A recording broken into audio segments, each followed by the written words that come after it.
こんにちは、ラシカです。今日は食洗機の設置を行いたいと思います。食洗機はパナソニックの NP-TA3 という機種を買いました。 YouTube でもブログでも水栓で分岐する情報しか見つけられず悩んだのですが、シンク下の給水管から分岐することにしました。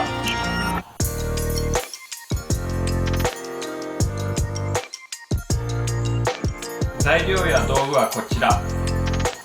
肩ナットフレキ用チーズ、これで分岐をさせます。洗濯機用のニップル、こちらはホースが外れても安心の自動ストップ機能付きです。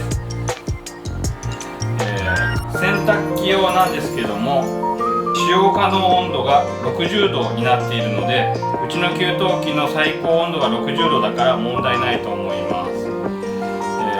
これらを取り付けるためのモンキーレンジを用意してます。あと食洗機のこの給水ホースを通すための穴を開けるためにホールソーと電動ドリルドライバーを用意してます。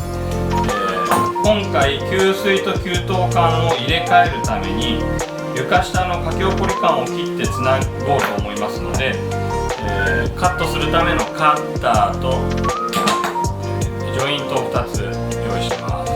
この肩ナットチーズやニップルにはもともとゴムパッキンがついてるんですけど、こういった黒いやつですね。こちらよりシートパッキンの方が機能性が高いっていう風に聞いたので、こちらに交換して取り付けをしたいと思います。シンク下の給水管、取水栓を止めます。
す。